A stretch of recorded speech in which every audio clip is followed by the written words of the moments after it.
Right, I am going to do this Endrinmaster now, which I'm really looking forward to because it's a Caradron Overlord who I've just been waiting to get hold of. I mean, they've really made me wait.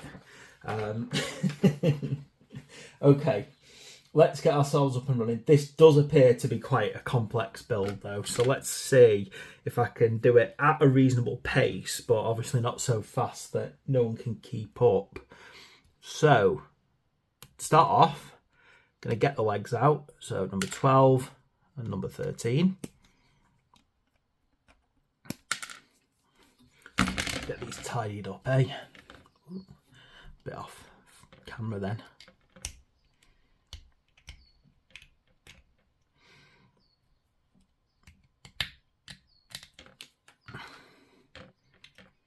So this is one of these, it's going to be one of these models where the base of the model, the body itself, it's probably going to be quite quick and simple. But then the actual little bits that attach to him are going to be a very long job.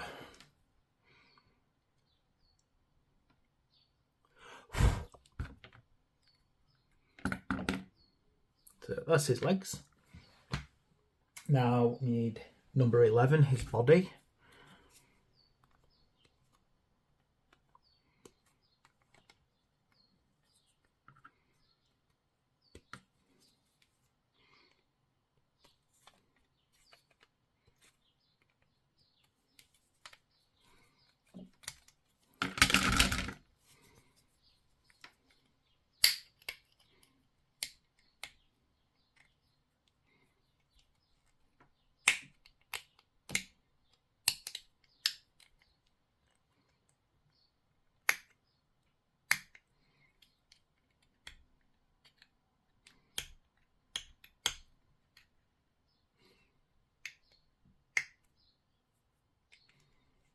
Oh gosh, this is going to be a nightmare, this to clean up.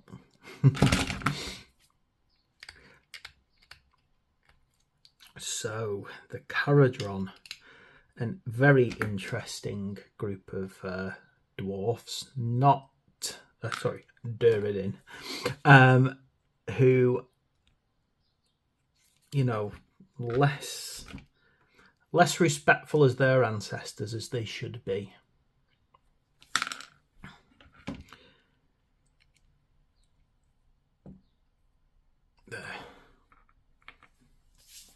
Now, what else do we need here?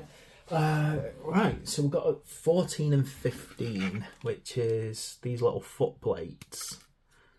14, I'll do 14 first, because I think if I get these the wrong way around, I'm going to get very confused, aren't I, about where they should go. Ow. Scratched my thumb there, doing this. Right, so 14 is this side.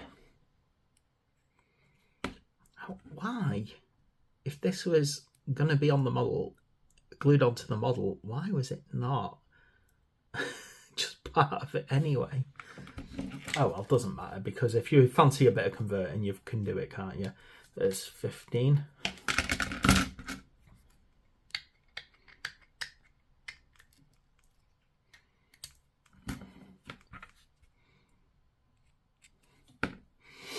You know, I was watching one recently, well not watching, but saw images of someone who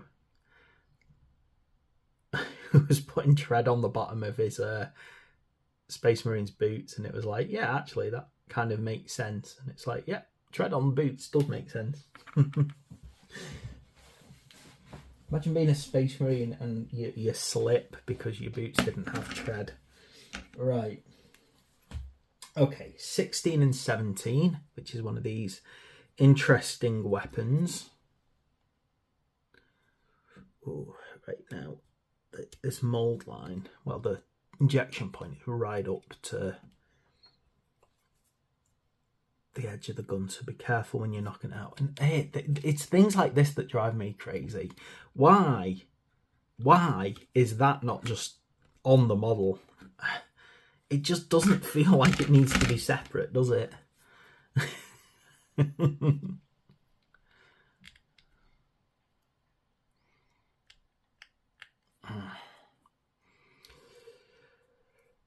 let's clean this one up. Yeah, there's like an injection point that goes right onto the gap, the link between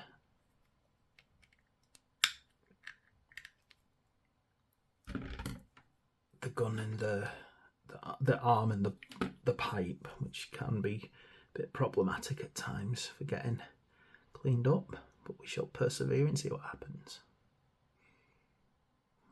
Right, am I putting this on the right way? No, it's upside down.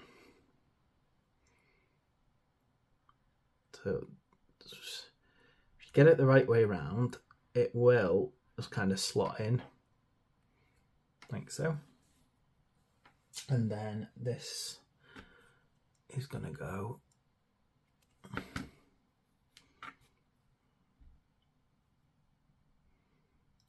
here.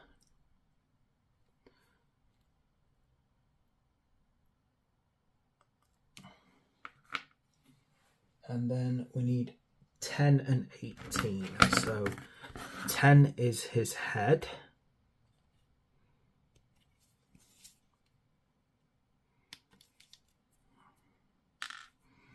The 18 is this sword arm over here, this chain sword. I want to get these next to the Leagues of Votan. I want to see how close these are together in appearance.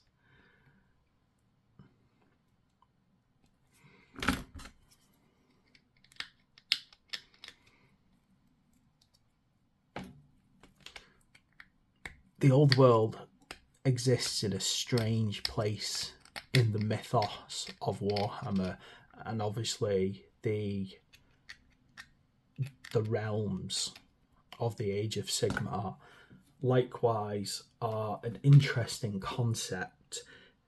Everything about them, the old world itself, undoubtedly comes across as a, oh gosh, gotta get this in, as an old one testing ground. The Orcs and Goblin tribes came from space with the old ones, which leads me to wonder,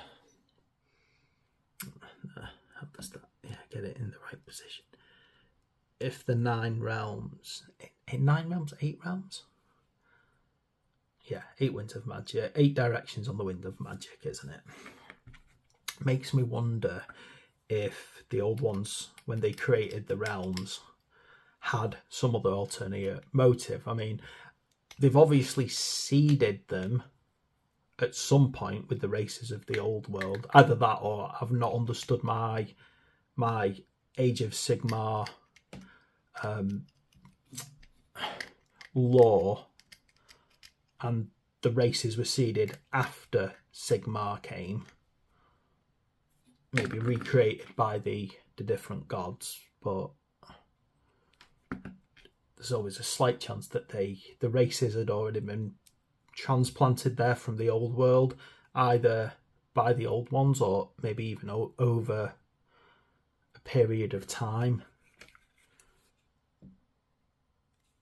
People disappearing and turning up there.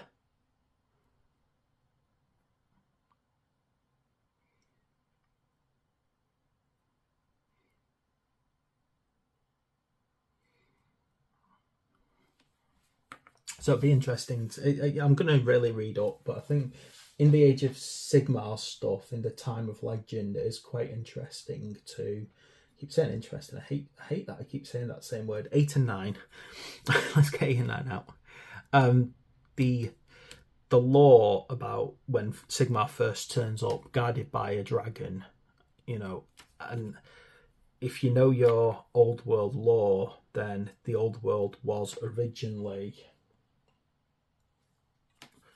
a place of monsters as well, before the old ones turned up.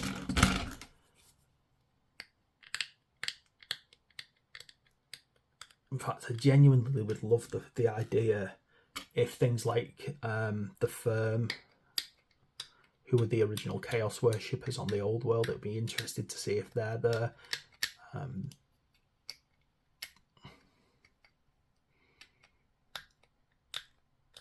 Anyway, I think I have reason to believe, based upon what I've read so far, that the old world races that turned up in the realms, it's a good chance that they are either transplanted there by the old ones at one point, and over time, you know, we've had quite a similar life history, or, you know, it was the Sigmar and his other gods who decided to recreate the races of the old world. But either way, the lore is, you know, it's fun to read into. And the thing about it is, the old world is in some way connected to the world of 40k, and I don't just mean in the warp. With the demons, I'm 100% convinced that the old world is a seeding world of some kind that the old ones created, or at least manipulated. Right, which way around does this go now? It's a weird thing, isn't it? Right. Goes downwards. Slots in there. There we go. Nice and simple, that. Which means that there's always a slight chance that, well, I think everyone accepts that the old ones of the old world and the older ancient race of 40k are the same race. And I'm 100% convinced of the lore that says, it's number 7, that the old world was a seeding world, a test world of the old ones.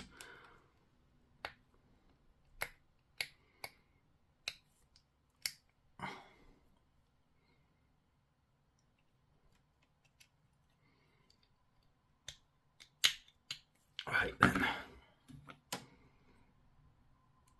let's have a look at it. So this, yeah, like that, just pops on the back here by the look of it.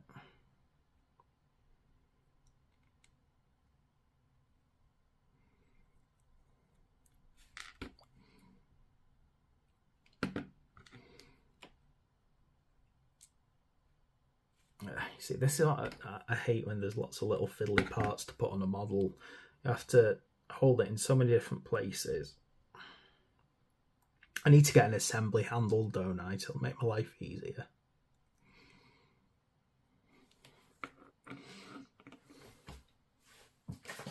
Oh, gosh, what a...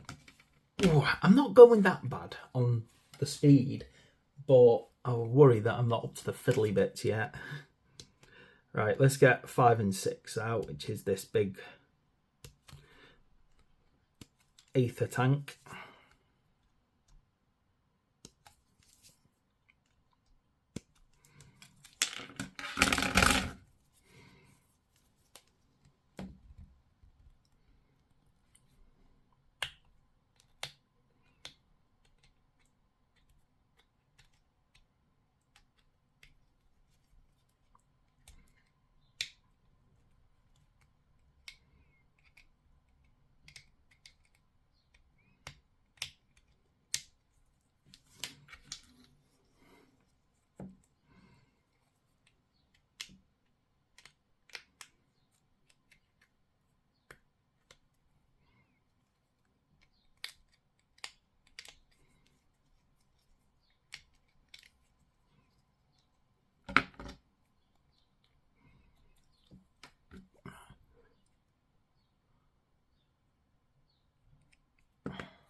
There we go.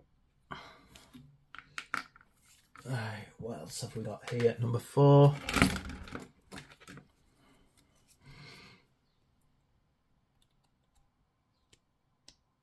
I think it's going to be easier to leave like some of the webbing on to begin with, and then cut it off like that when I've got a bit more control.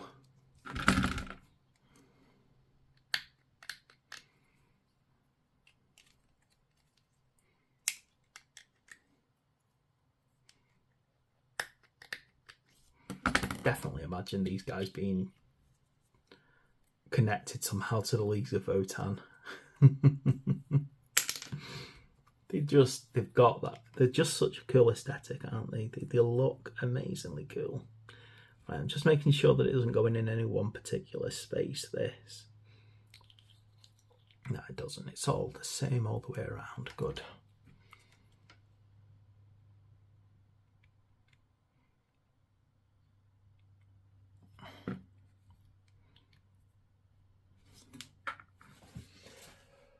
Right. Oh, this is going to be a fun part, isn't it? So, let's get this big tank now on here.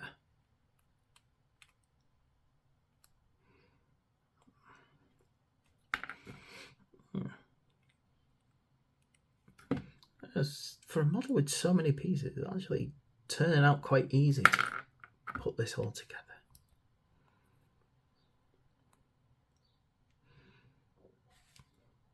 Just be careful that they all slot right, that it pushes in all the way.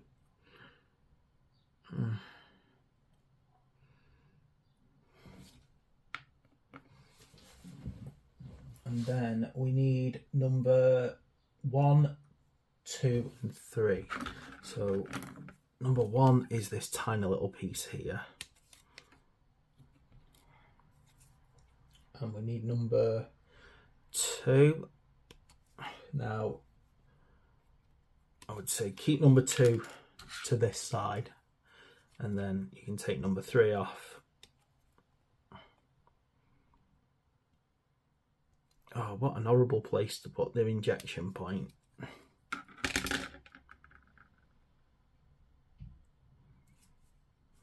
There we go.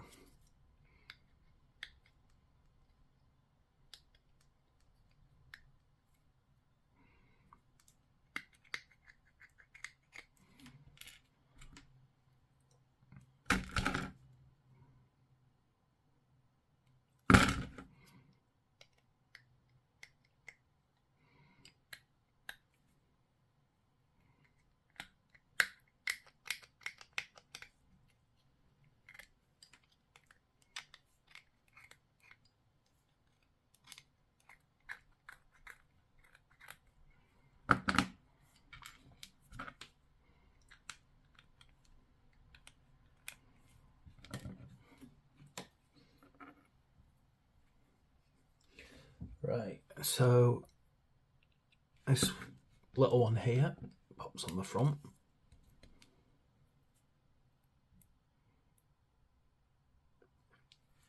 And then these, oh gosh.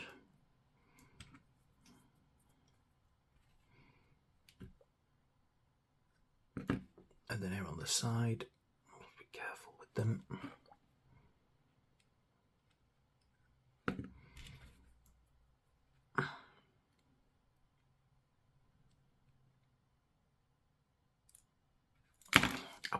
Oh, gosh.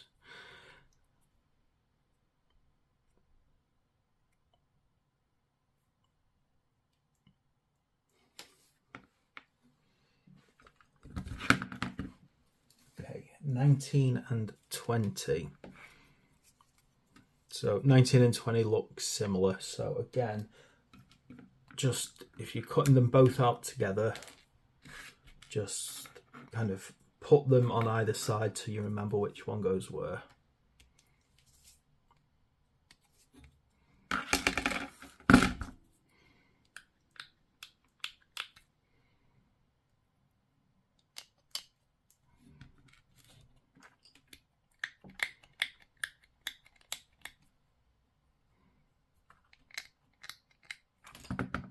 Right, let's see. So these are going to go on the ends. This, just make sure you get it slotted into the right position on this as well.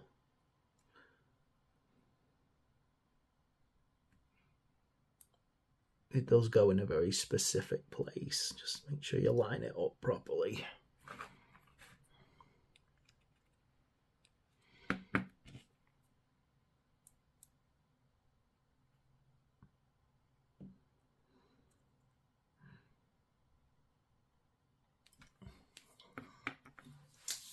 Right, and now we're getting to the kind of tiny little details at the moment. So we've got all of these little tools that he carries. So what we need to do is 21, 22 and 23 to begin with.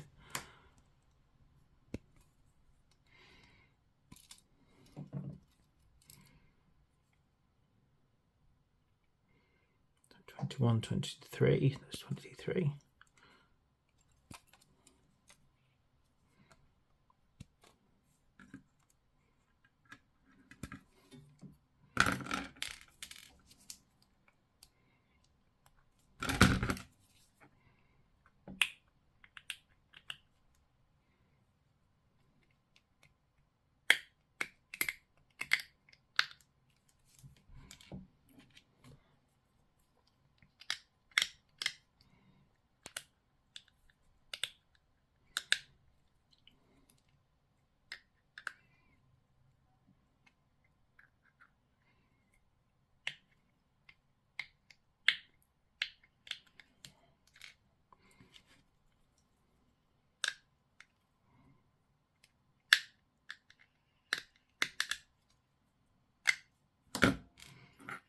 Right, should be interesting trying to put these on now.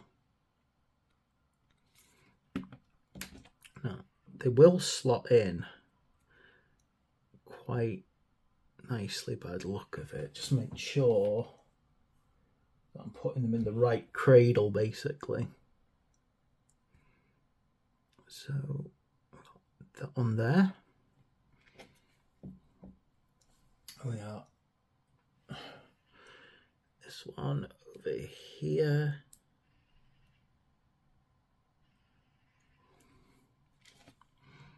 But you know, I could imagine with the, you know, these light little things, if I had a spare one of these, it could turn this into, you know, like with the right amount of time and effort, this would just be an amazing custom adept for the Mechanicum.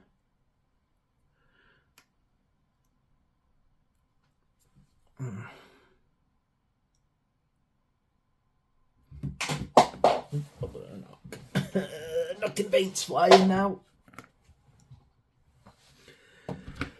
Right, now we've got the last three to go.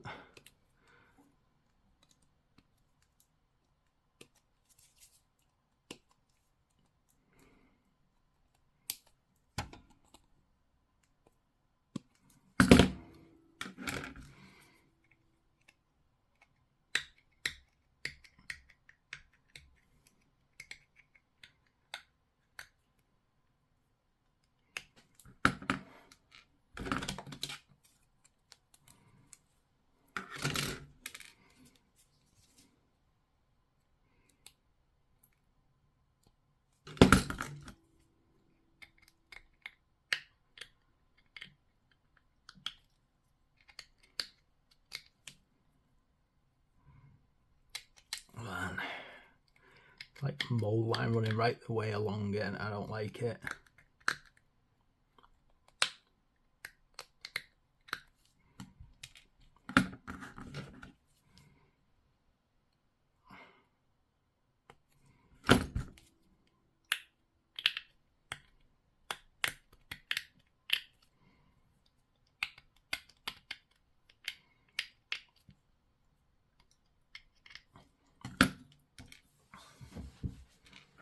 Okay, again, just pop these in. So if we get the one that looks like this, I think it's going right at the uppermost one.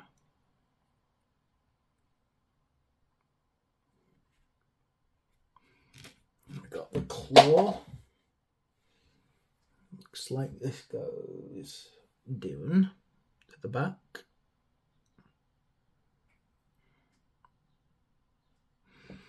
And then finally this one.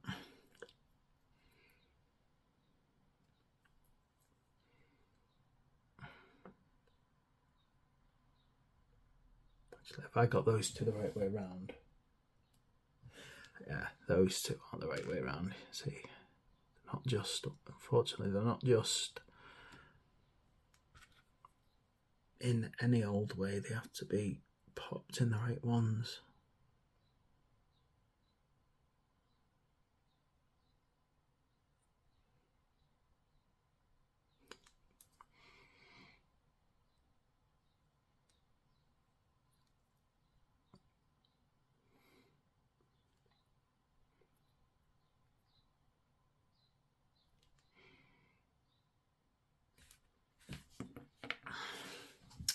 Right, now you've got a choice of which one of these you want to put on, so they're all going to be little different heights.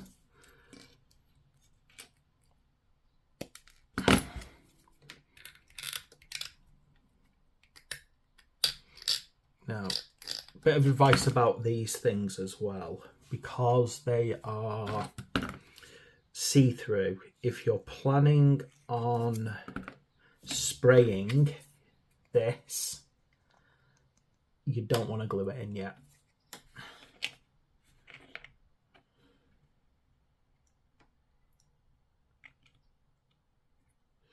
So basically that's going to go up his tailpipe by the look of it. Just there. I would advise against gluing that, particularly if you're going to spray paint, but even if you're just going to regular paint, you're just going to get too much risk of covering that up. And it's an easy glue on later. But there we go. That is our Endrinmaster with Dirigible suit, which is a mouthful to say. Who thought of that word? Right, there we go. So there we go. We've got the next cool guy done, the Endrinmaster. Please like and subscribe, and I'll see you in the next video.